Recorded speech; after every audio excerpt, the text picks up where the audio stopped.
In this video, I'll be making 4 custom characters in Baldur's Gate 3, complete with their own backstories, mannerisms, and motivations. Each character's decision-making and build will be designed with roleplay in mind, and even though I created these characters, I can genuinely tell you that I don't know how their story ends. That's something that we'll get to experience together, so sit back and relax as you watch their story unfold. All of my characters have one thing in common. They were all captured and infected with a parasite that will transform them into mind flayers unless they can manage to find a cure. Of course, it would be easier to find a cure if they all work together, but life isn't always that simple, is it? This is Merlin, a wizard. Like most wizards, he's not very strong, nor is he very tough. But unlike most wizards, he's about to be thrust into a situation that forces him to put his spellbook down and pick up something much more primitive. And whether or not he survives depends on his ability to adapt to an impossible situation. But he's not yet aware of just how dire things are about to get.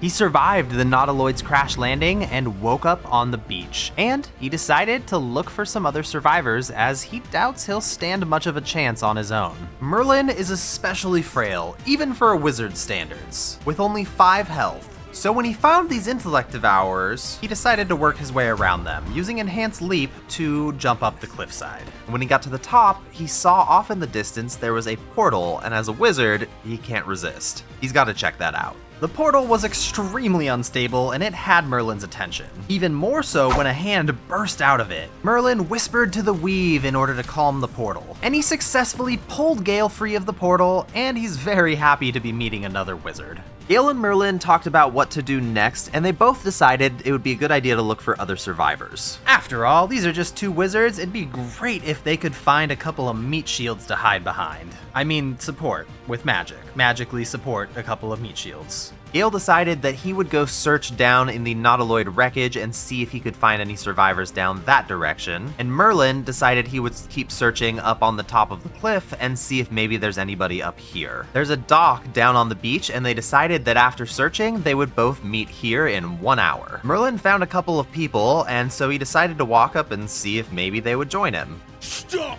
Got ourselves competition already. That's our ship. It was clear they weren't interested in joining up with him, so he told them, no worries, I was just looking around. First you look, then you touch, then you take. Get him! Merlin is in danger. But with some quick thinking, he firebolted a coiled rope, dropping it on the bandits below, crushing them instantly. Then he ran for cover. He kept running even further, but there wasn't really anywhere to go. So quick as can be, he summoned up a mage hand, hoping it could distract them long enough for him to make his getaway. The bandits were making their approach, and Merlin sent his mage hand over to the edge of the cliffside. Between Merlin and his mage hand, there's a grand total of 8 hit points. He does not want to put himself in a position for even a single spell to be targeted at him. So he started creeping silently away, doing his best to find a position where he wouldn't be spotted. The grave robber saw his mage hand at the edge of the cliff, and they took the bait. As a mage, they just cast Ice Knife and wiped it out instantly. But by then, Merlin had vanished, and they gave up the chase and got back to what they were doing. But these grave robbers are obviously violent and can't be trusted, and Merlin doesn't want any other survivors to fall victim to their attack. So he crept back in, and he set up a little surprise for them. With a firebolt, he blew up the Nautiloid tanks and managed to take the both of them down, putting an end to their murderous instincts. An explosion that large was sure to draw some attention though, and there are 2 mysterious figures on the beach, and they want to know who's been causing such a ruckus. Meanwhile, Gale was looking his way through the Nautiloid wreck to see if he could find any survivors, and he encountered some intellect devourers. Just like Merlin, he does not want any additional survivors to fall prey to any of these beasts, so he attacks. But he quickly finds out that this was a huge mistake. He is not strong enough to defeat the 3 of these intellect devourers on his own. Save me. He cast Thunder Wave in desperation, hoping to knock them away. But the intellect devourers stood their ground against the spell. He's about to die. Gale is pretty lucky that Thunder Wave is so loud because those two mysterious figures on the beach, they heard it and came running onto the battlefield. They instantly changed the course of this battle with extremely powerful attacks. So Gale ran for cover and took a moment to catch his breath. However, Gale's out here looking for allies and he does not want to appear helpless. He popped back out and firebolted the Intellect Devourer, showing off that he can be a valuable ally in a fight, or so he thought. But he could not have known how much of an error this single firebolt was. The barbarians finished off the Intellect Devourer, with one of them picking its corpse up and smashing it on the ground in a very terrifying display. The other barbarian turned to Gale and said, "Hey lad, let's have a chat." And Gale, on the brink of death, didn't dare refuse. As luck would have it, that barbarian took Gale to the very meeting spot that he was going to find Merlin at later. Only Gale wasn't the lucky one to have been brought here. It's Merlin who was lucky. Having searched around, Merlin didn't find anybody to join his party, so he decided to make his way back towards the dock. And he saw that Gale seemed to have better luck than him, finding two people, except something wasn't quite right. The dwarf turned to face Gale and said, "I, Ragnar the Ravager, find you guilty of using magic to cause harm. You may speak your last words." Gale replied, "Well, of course I used magic. I'm a wizard. In fact, I was hoping that maybe we could join forces. It would benefit you greatly to have my skills around." But Ragnar cut him off and said, "Hey, Shredder, what do we do to people who use magic?" And Shredder replied, "We splash 'em." Shredder shoved Gale down to the end of the dock, and before Gale could even realize what was happening, he brought his axe down, incapacitating Gale and shoved him into the ocean, Gale disappearing in a splash. Merlin was horrified by what he'd just seen, and he was even more horrified when the barbarians turned and saw his head poking up over the brush. Shredder yelled, "I see you." And Ragnar said, "Boy, stay there. We'd like to have a chat with you." Merlin was in full-on panic mode. A wizard was just murdered right in front of him simply because they're a wizard. And Merlin is a wizard. It's not hard to put together what's about to happen next. But Merlin is intelligent and he has a moment to come up with a plan. So as quick as he could, he stashed his wizard robe and staff in a nearby chest and hoped they wouldn't check it. He equipped a couple of hand axes that he'd picked up on the Nautiloid ship, and he whipped up a little story to distract the barbarians. After all, Merlin was smart enough to know that there is no way he's going to outrun a couple of barbarians. Not that he didn't consider it, it's just that he knows he won't be able to make it. As the two barbarians approached, Merlin was in a squatted position and was frantically putting on a pair of pants. The barbarian approached and said, "What you doing here? You wizard? We splash." To which Merlin replied, "Wizard? You mistake me for a wizard? I was trying to take a shit, which I still need to finish thanks to you." There was a tense silence, and Merlin could see that the barbarians were gripping their weapons more tightly, and they were getting ready to strike. I guess this is the end. And that's when the barbarians burst out laughing. Ragnar was just smashing his axe on nearby objects, swinging around wildly. He could not control his laughter at all. "You decided to take a shit in the middle of the wreckage of a Nautiloid? Oh, you're a mad lad, you are. Oh, what do they call you, boy?" This caught Merlin completely off guard. And without thinking, he just immediately said, Merlin. Merlin is my name." The barbarians tensed up again. Never heard a name like Merlin for a barbarian before. With some quick thinking, Merlin came up with an explanation. "Well, my tribe has a tradition where we write all the babies' names on the Rock of Remembrance. My mother couldn't spell. I was supposed to be Malgor." The barbarians just lost their shit on hearing that. They could not handle this guy right now. They were just slugging each other and having a grand old time. "Hey, I guess we lucked out there, Shredder. If we'd had a tradition like this, you could have been shitter. You'd have been up here pooping with him." "Me shitter?" Shitter. Merlin's mind is racing now, trying to find the best way out of this situation, and he thought several steps ahead before opening his mouth again. Actually, my full name is Merlin Spirit Mender. I was my tribe's healer. And with that, the barbarians got real serious. I don't suppose you got something that could help us? Something bad happened to us. Tell him, Shredder.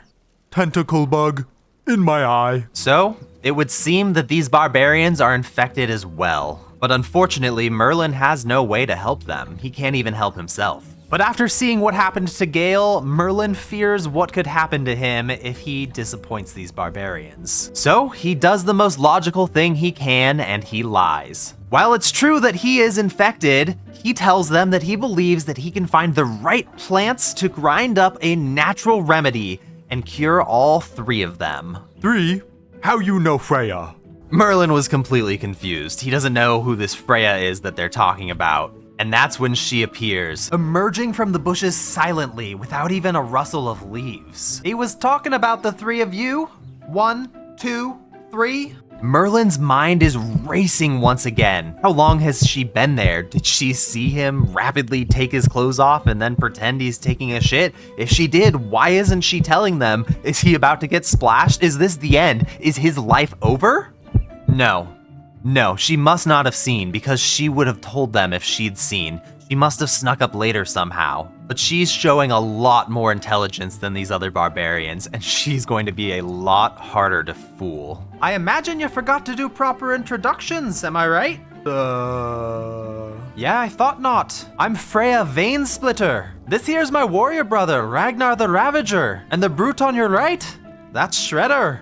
I'm Merlin Spirit Mender. Pleased to meet you. I was just telling your friends here that I was my tribe's healer, and if we can find the right plants, I believe I can grind them up and create an all-natural remedy to purge these mind flayer parasites we've been infected with. Well, Merlin Spirit Mender, I believe you can cure us, and I plan to hold you to it. And with that, Merlin took his first steps into becoming a transmutation wizard. After all, this situation might call for a little bit of experimental alchemy, and loud spells like Thunderwave, those aren't going to be usable.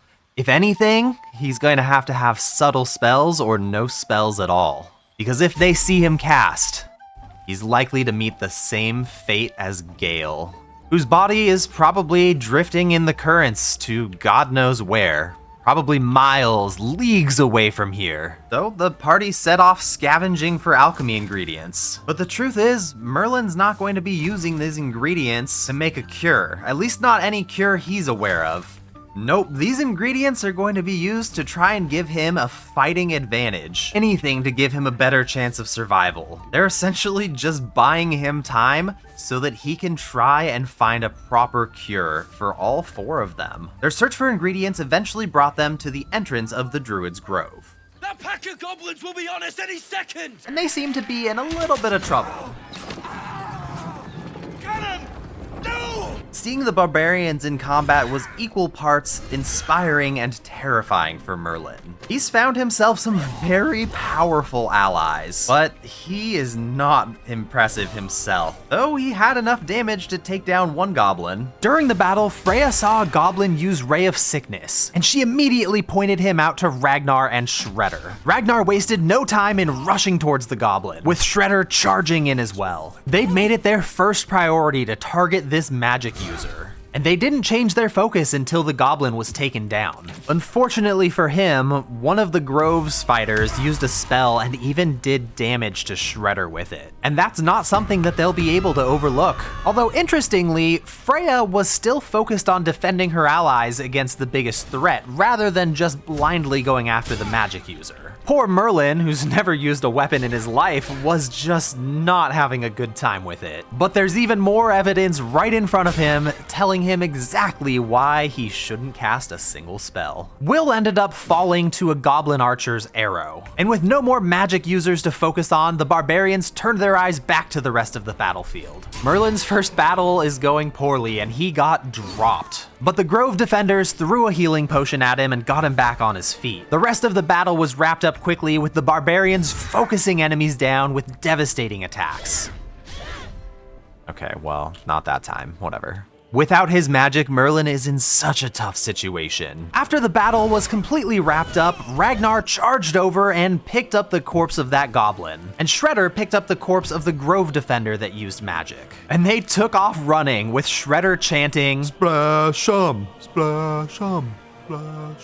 Now, they don't throw every single magic user's corpse into the ocean, but they're still fired up from the last splash 'em, and the ocean is so close by, they couldn't resist. And this gave Merlin a chance to talk one-on-one with Freya because she stayed behind, seemingly uninterested in the splash 'em. So he said to her, "I noticed you're not participating in this afternoon's splash 'em. Do you not share their enthusiasm for killing wizards? After all, I noticed you didn't try to kill the Grove's magic user, even after he damaged Shredder with a spell. I thought it best not to slaughter one of the Grove's own right in front of them. Shredder's not too bright, and in the heat of battle, it excuses his swing. Still, 'tis a stroke of luck that a goblin dealt the final blow, wouldn't you say? I see, so you don't hate magic the same as the others?" But Freya cut him off. "Oh, I hate magic, probably most of all, but with these wrigglers behind our eyes, I have enough sense in me to not add to the list of things that might kill us.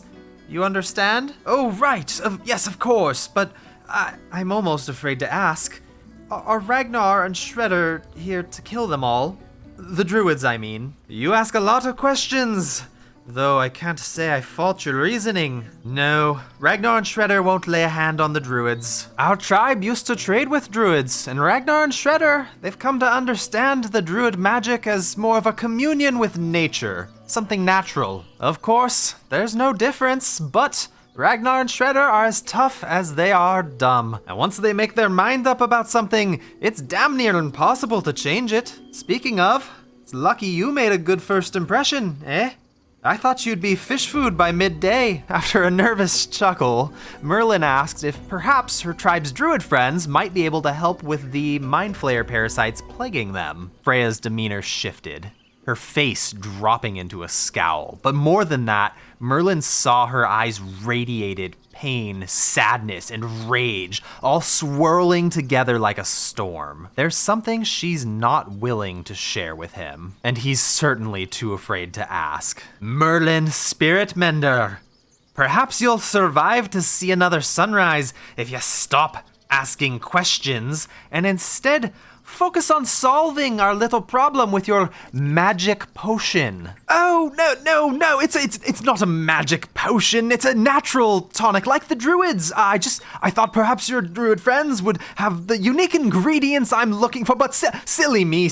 We're surrounded by druids. I should simply go and talk to them. I'm going to go and find a druid healer right this moment to ask them. I'll be off, and I'll see you soon." Merlin rushed off to try and talk to a druid that maybe would know something about a cure, and the barbarians decided to have a look around and see if there was anything of interest to them. This is the first time that Merlin has managed to get out of their line of sight, and he got to thinking, should I run? Should I just try and get out of here? But then he remembered that Freya could literally be anywhere. She could be watching him right now, and he would not even know it. No, his best bet is to do his best to keep his word and actually find a cure, because if not, he's probably gonna get splashed. The druid tribe had somebody that was knowledgeable about mind flayers and possibly would know of a cure, and so Merlin went to talk to Nettie. Merlin told Nettie that he needed some healing, and he tells Nettie the truth. Something has crawled into his eye.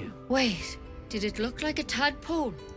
But from your worst nightmare? And so he asks her for help. I'll do what I can. Come, follow me. And it was looking good. She said that she might be able to help, so maybe Merlin could have his life be saved by this evening at the latest. I'll do the best I can. I'm no Master Halcyon mind. He'd have your tadpole out like that. All right, let's see what we can do. She shifts uneasily, hesitating. Something's off. It was starting to look like Nettie's solution wasn't going to be quite what he had in mind. Still though, he decided to tell her the truth. Look, you've been straight with me, so I'll be straight with you. You're dangerous. If you transform here, we're all dead. This is a vial of wyvern poison. Swear to me, You'll swallow it if you feel any symptoms. Nettie gave Merlin a vial of wyvern poison, telling him the only solution, the only cure that she's got is death. But she also told Merlin that Master Halsin knows more about the Mind Flayers than anyone. So it looks like his best bet is gonna be to find Master Halsin, who is currently in a bit of trouble. And so Merlin agreed. He's gonna go try and find Halsin because it seems like it's his best bet, and thankfully he has a small army of barbarians to assault this goblin encampment with. Speaking of that small army of barbarians, Merlin was wondering what they might be up to. Almost as if these barbarians can smell magic in the air because they immediately found some harpies that were using magic to ensnare and lure this boy. Shredder just barely managed to succeed the wisdom saving throw against the music.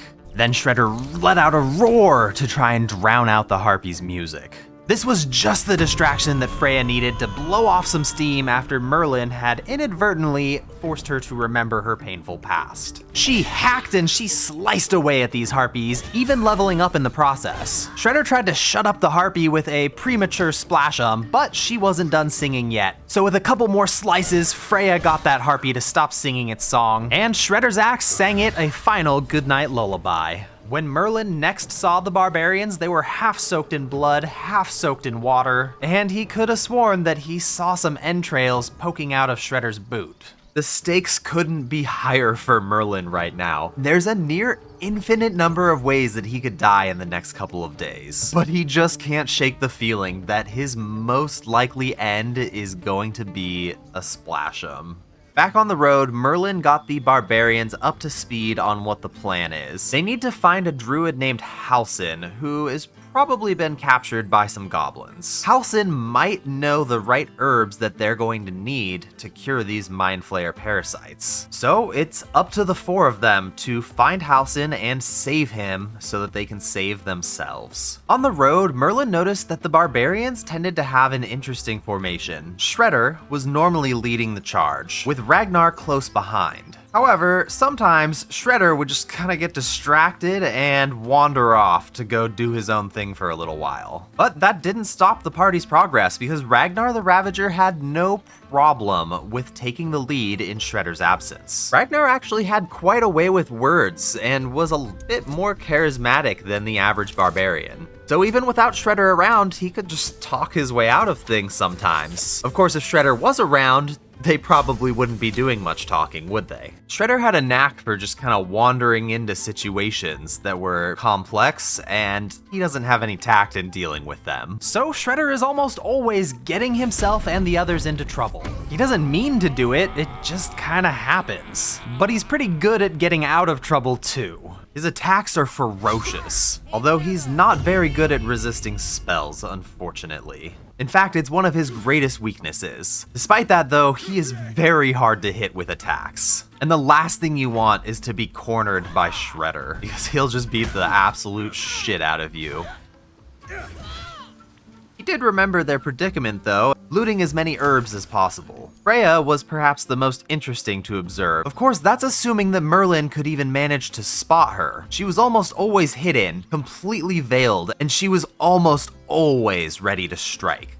You could find Freya hiding in the bushes, lurking in the shadows, creeping around on the rooftops. No matter what was going on, she was almost always in the perfect spot to be able to help the party get out of anything that could happen. Pretty much no matter what happened though, the barbarians were always ready to back each other's play. Even when Shredder did something that made no sense at all. What the hell are you doing? He knows that Freya and Ragnar are going to be right there to back him up.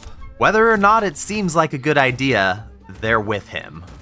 The barbarians were ruthless in combat, and they each had their own style of fighting. Merlin has never seen somebody fight as ferociously as Shredder does. His combat style is completely savage. Freya, on the other hand, was extremely tactical, running in to inflict bleeding on her enemies before making an escape.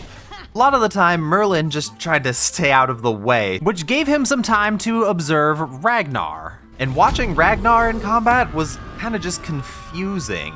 Ragnar gets hit by pretty much anything, but it never seems like it phases him one bit. And even watching Ragnar's exposed flesh take a hit, Merlin swears it didn't get more than 2/10 of an inch into his skin before stopping dead in its tracks. Even while raging, Freya keeps her head on straight and has multiple different styles of combat she can cycle between. But when Freya takes a hit, you can tell it impacts her quite a bit more than the other two. And they'll often rush in to try and get in between her and her enemy, and sometimes even shove her to safety to make sure that she's not in danger. Still, even when she's hurt, she doesn't let her teammates fight without her. And Merlin realized that he was going to need to participate in these fights or else he would not be a real member of the squad. So he charged in to show them what he can do.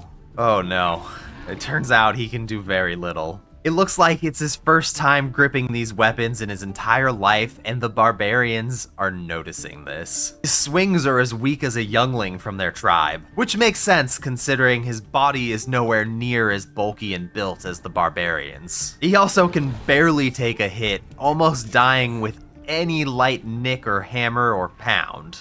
With their enemy on the brink, it was up to Merlin to show what he can do. And that's what he can do. Multiple misses, and just hoping that he's not the target of the next strike. He might have made a good first impression with his brazen pooping, but his lack of combat skill is starting to take its toll. Now, because Shredder wasn't there when Ragnar talked his way into this village, he didn't know what the rules were, so he just wandered up to where these goblins were messing around by a windmill. What we got here? Because he just wanted to see what was going on. And you. Hope you got a stomach for rights. He didn't quite like the goblin's tone, so he just went and attacked. Quick, get him!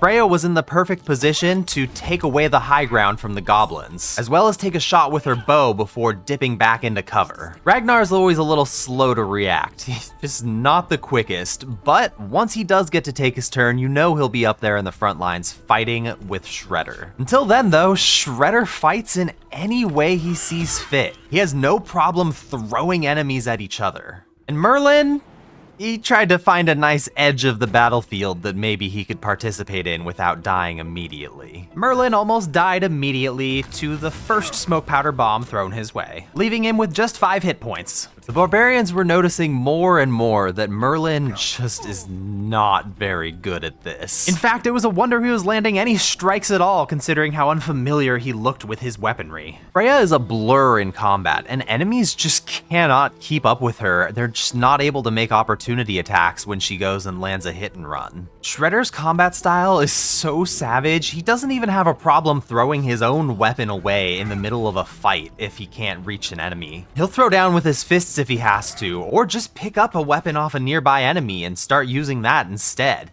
Shredder really doesn't care what he has to do. He'll just make it work. Launching things out of his inventory, launching things from the battlefield, doesn't matter. Freya can run into a battlefield, hit multiple people, bleed them all, make them sluggardly so they can't fight back while she runs away. While Shredder was beating a warg to death with a goblin corpse, Merlin was trying to take cover in the windmill. Something interesting happened when a goblin chased Merlin into the windmill. Ragnar remembers thinking, that kid's dead. The barbarians had their hands full and couldn't help Merlin. But after about 15 or 20, maybe 25 seconds, Merlin stepped out with no new battle wounds and no urgency, which means he must have defeated the goblin. Ragnar was curious, as nothing about this made sense, so he headed over to investigate. The scene of the kill was confusing, as there was some blood, but not nearly a fatal amount. Ragnar demanded that Merlin tell him what had happened. Now the truth of what happened is simple. Merlin cast sleep on the goblin so he could hack at it again and again with his offhand axe. But it was taking so long that he decided to finish it off with a magic missile. Obviously, he can't say that, so instead, Merlin replied, "A spirit mender never reveals his tricks except to another spirit mender." Not good enough. Start talking. The wounds on that body aren't deep enough to be fatal. Besides, we've all seen you swing those axes, and it would be hard to convince me you win solo against a wild boar, let alone a battle-ready goblin. Merlin was prepared for this conversation. He knew that his cover story was falling apart and weak, and this was his chance to bolster it. After killing the goblin, he'd poured the wyvern poison Nettie gave him down the goblin's throat in anticipation of this very conversation with the barbarians. And Merlin began weaving his tale. The more I'm away from my tribe, the more I realize they had a lot of traditions that just weren't normal. One such tradition was that, unfortunately, spirit menders were prohibited from training in the ways of war like the others. I honestly didn't expect you to notice so quickly, but you're such an accomplished warrior that of course you saw through me instantly. I've never trained to swing an axe, nor have I been in a brawl. But while spirit menders aren't allowed to train, we are allowed to defend ourselves and even kill. So we came up with unsavory techniques just to use as a last resort. See for yourself. Just look closely inside the goblin's mouth. Ragnar saw and smelled the poison almost immediately upon inspection, and he asked, "You poisoned him? But how?" I swung my axe at him when he entered, and when he tried to parry, I released my weapons and tackled him to the ground. I poured the poison directly down his throat and didn't stop until he was dead. This poison acts fast, but it still took about 10 or 15 seconds before it was safe to release him and exit. I know, it's not an honorable kill, but I refuse to die simply because my tribe didn't allow me to train. I have practiced in secret many unique combat strategies to ensure that I'll always have a fighting chance. Ragnar's jaw dropped, his mouth open in awe. He never would have thought that this frail boy would have been prepared for such a savage kill. This kill was so savage, in fact, that Ragnar began to feel a little jealous. And whenever Ragnar feels jealous, there's one thing that you can count on. He's about to tell a story. A tale about one of his great feats of heroism and battle prowess. Boy, there's nothing to be ashamed of here. This was a very unique kill. In fact, it might surprise you to hear that I've used a couple of unique combat strategies myself. Listen well, boy, to the tale of the day I defeated an entire goblin camp all by myself. Over 30 goblins fell that day, many of them at the edge of my axe. But the goblins used a cheap trick, and I fell to the ground. I remember thinking, if they call for a battle of wits, Ragnar the Ravager will answer their call. I cleverly set fire to the battlefield to gain the advantage, and while they bathed in the flames, I hacked down the rest. Ah, if only you'd been there. It was truly a sight to behold, my friend. But that's when Freya chimed in. Cleverly set fire to the battlefield, you say? Ragnar, we both know there was no cheap trick. You slipped in some grease on your way in, fumbled your torch, and lit your beard ablaze. In a panic, you rushed over to a barrel of water and smashed it open to douse the flame. Only it wasn't water, now was it? No, that was fire wine, and it spread to the rest of their supply, causing a chain reaction that wiped out most of the camp. Hells, your beard has more confirmed kills than your axe does that day, Ragnar. Ragnar growled back. Well, the important thing is that I took down the whole camp by myself. Aye, that you did, and you got one thing right in your story.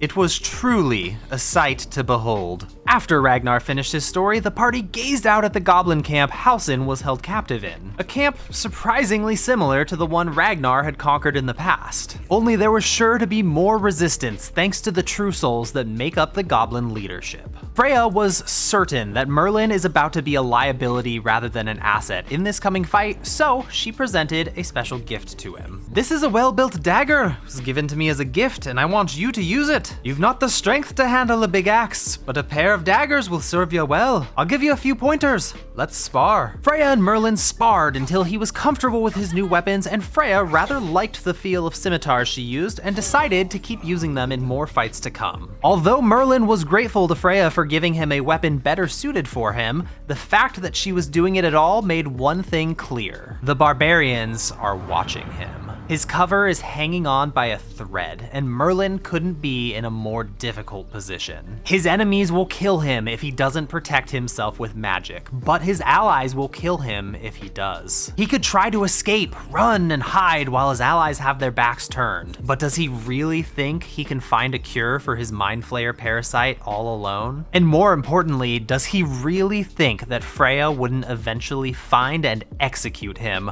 for failing to keep his promise to find a cure for the four of them? No, he has no choice but to try and find a cure, and he may have been lying about knowing how to craft a cure, but he's incredibly smart, quite resourceful, and more than anything, he does not want to die. So Merlin will keep pretending like he has a plan, and who knows, with the strength of these three warriors backing him up, maybe he can manage to find a real cure, but they'll need to rescue Halsin from the goblins first. Click right here to watch part 2. Thank you so much to all of you for your support. I really wouldn't be able to make these videos without you. And if anybody makes fun of my character voices, I swear to God I'm gonna kill all 4 of them before they can make it out of Act 1. I'm not joking, lad. They'll all slip and fall into a chasm. Just you watch.